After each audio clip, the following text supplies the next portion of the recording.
تو وہاں جب ہم گئے تو انہوں نے اس بات پہ اصرار کیا کہ مولانا صاحب آپ آزادی مارچ نہ کریں. اچھا مولانا صاحب ہم جو ہے وہ میاں نواز شریف کے خلاف جو کچھ ہم کر رہے ہیں آپ اس میں مداخلت نہ کریں. سنیں یہ جملہ ایک منٹ مولانا بڑا اہم جملہ ہے کہ جو کچھ نواز شریف کے خلاف ہم کر رہے ہیں آپ اس سے مداخلت نہ کریں. یہ جو جملہ آپ کو کہا گیا یہ جنرل باجوہ نے آپ سے کہا؟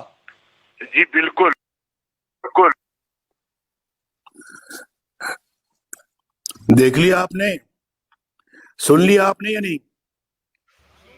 جنہوں نے سن لیا ذرا ہاتھ تو کھڑا کریں. یہ تماشا ہوا ہے اس ملک کے اندر پچھلے 2-2.5 سالوں میں, اور اس کی سزا دی گئی آپ کے اس نواز شریف کو, اور پھر مریم نواز کو, شاہد خاقان عباسی کو, مفتاح اسماعیل کو, اور رانا ثناء اللہ کو, شہباز شریف کو, حمزہ شہباز کو, اور خواجہ سعد رفیق کو, اور اسحاق ڈار صاحب کو. یہ ہے اپنا, اور بھی ہمارے دوست ہیں, ساتھی ہیں. تو اس کا نشانہ ہم بنے ہیں اور پوری پارٹی بنی ہے. یہ سب فراڈ ہے, سب فراڈ ہے, سب تماشا فراڈ ہے جو اس ملک کے ساتھ ہوا ہے, آپ کے ساتھ ہوا ہے, میرے ساتھ ہوا ہے, ہماری پارٹی کے ساتھ ہوا ہے. یہ کیا ہم صرف تماشا دیکھتے رہیں گے یا اس کے خلاف کھڑے ہوں گے؟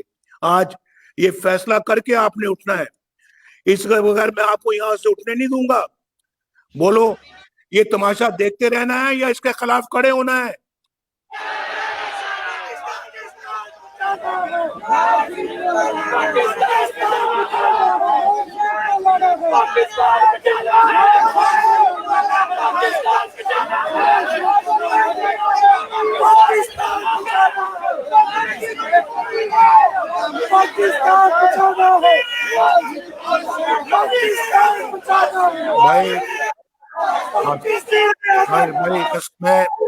اب میں یہیں پہ بات اپنی ختم کرتا ہوں.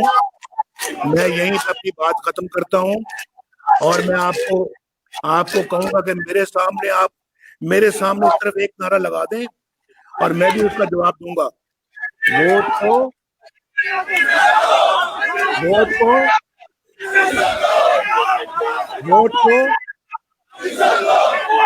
Thank you.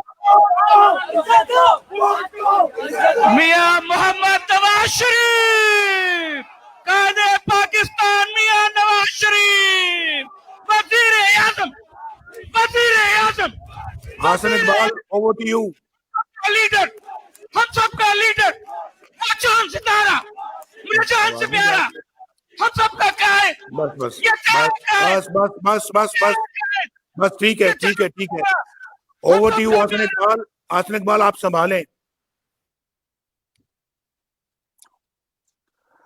Over to you حسن اقبال. احسن اقبال صاحب تشریف لاتے ہیں. جی سب حضرات سے درخواست ہے کہ اپنی اپنی نشستوں پہ بیٹھ جائیں, اور یہ جو بیچ میں گیلری سے خالی کر دیں کیونکہ پیچھے لوگوں کو نظر نہیں آتا. یہ تمام کارکنوں سے درخواست ہے کہ ڈسپلن کا مظاہرہ کریں اور بیچ کی گیلری فوراً خالی کر دیں یا نیچے بیٹھ جائیں جلدی سے پلیز, تاکہ قائد کی ہم بات مکمل سن سکیں. نیچے بیٹھ جائیں پلیز, بیچ میں جو لوگ ہیں نیچے بیٹھ جائیں. حسن اقبال صاحب, میں نے اپنی بات ختم کر لی ہے, میں آپ کے حوالے کر دیا فلور. ٹھیک ہے جی. اب میں درخواست کروں گا صدر پنجاب مسلم لیگ نون جناب رانا ثناء اللہ صاحب سے کہ وہ اپنے خیالات کا اظہار کریں.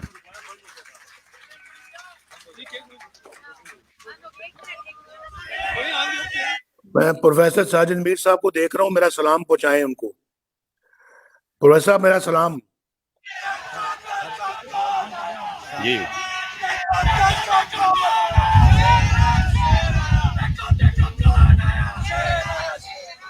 جی بسم اللہ الرحمن الرحیم.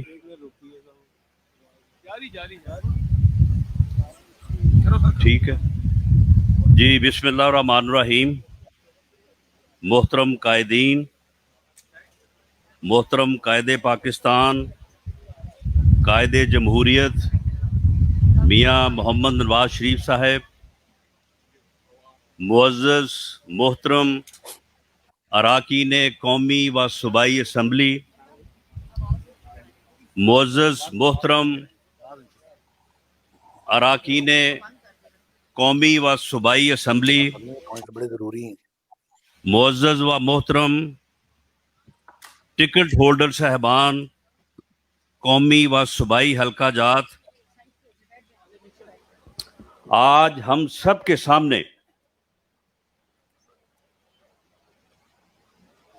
قائد پاکستان نے، ہمارے قائد نے ایک راستے کا تعین کیا ہے. پاکستان مسلم لیگ نون کے لیے ایک پالیسی سٹیٹمنٹ دی ہے. یہ جس راستے کا تعین انہوں نے کیا ہے، یہ راستہ پاکستان کی عزت کا راستہ ہے، یہ پاکستان کی ترقی کا راستہ ہے، یہ پاکستان کے عوام کے مسائل کو حل کرنے کا راستہ ہے، یہ پاکستان کے عام آدمی کی مشکلات کو حل کرنے کا راستہ ہے، یہ راستہ پاکستان کو آگے بڑھانے کا راستہ ہے. یہ راستہ جو ہے یہ ہماری سیاسی جدوجہد کا راستہ ہے، یہ ہماری جمہوری پرامن جدوجہد کا راستہ ہے، اور یہ عوامی جدوجہد کا راستہ ہے. اور اس عوامی جمہوری اور سیاسی پرامن جدوجہد کا حق ہمیں اس ملک کا آئین دیتا ہے. اس ملک کے آئین میں یہ گرانٹڈ ہے کہ ہم اپنے حقوق کے لیے، اپنے ملک کے لیے پرامن سیاسی جمہوری جدوجہد جو ہے وہ کر سکتے ہیں. اور آج قائد محترم نے وہ راستہ ہمیں تمام دلائل کے ساتھ، ثبوتوں کے ساتھ، اس کے اوپر میں سمجھتا ہوں کہ مزید بات کرنا شاید آسان نہیں کہ انہوں نے اتنا کمپریہنسولی جو ہے وہ ہر پہلو کو کور کیا ہے. میں صرف ایک آپ کی یادداشت کے حوالے سے، آج سے کوئی 22 برس پہلے 99 میں جب پاکستان اتنا طاقتور تھا کہ پوری دنیا کے ملک جو ہے وہ ایک طرف تھے، اور ہندوستان نے ایٹمی دھماکے کر کے، 5 ایٹمی دھماکے کر کے، ان کا وزیر داخلہ جو ایل کے اڈوانی ہے وہ ٹیلی ویژن پہ کہہ رہا تھا کہ آج پاکستانی قوم کو وہ سلیقہ اور طریقہ سیکھ لینا چاہیے کہ ایک ایٹمی قوت سے کیسے بات کرتے ہیں، کیونکہ آج ہم ایٹمی قوت ہیں. ہم ایٹمی قوت جو ہے وہ 11 مئی 1998 کو بن چکے ہیں. اس وقت پوری قوم جو ہے وہ غم زدہ تھی، افسردہ تھی، اور اس وقت پوری دنیا جو ہے وہ ایک طرف تھی. اور اس وقت امریکی صدر نے پاکستان کے وزیر اعظم کو فون کر کے کہا کہ جتنے ڈالر چاہیے وہ بتائیں، اور دنیا کے جس اکاؤنٹ میں چاہیے وہ بتائیں، لیکن خبردار ایٹمی دھماکے نہ کرنا، کیونکہ دنیا کسی مسلمان قوت کو ایٹمی قوت نہیں دیکھنا چاہتی. اس ماحول میں پاکستان اتنا باعزت تھا، پاکستان اتنا طاقتور تھا کہ پاکستان کے قائد، اس وقت کے وزیر اعظم اور میرے قائد میاں نواز شریف نے ہندوستان کے 5 دھماکوں کے مقابلے میں 6 ایٹمی دھماکے کیے.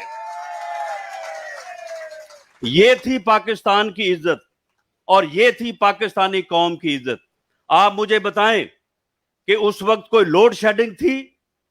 آپ میں سے بہت سارے لوگ 99 میں جو ہے وہ پوری طرح سے ہوش مند تھے. کوئی اس وقت کسی کو خود کش دھماکوں کا معلوم تھا؟ کوئی پورے ملک میں خود کش دھماکوں کے نام سے کوئی واقف نہیں تھا، لوڈ شیڈنگ کے نام سے کوئی واقف نہیں تھا. پوری دنیا کے اخبار لکھ رہے تھے کہ پاکستان ایشین ٹائگر بننے جا رہا ہے. یہ حالات تھے پاکستان کے. under the leadership of Mian Mohammad Nawaz Sharif.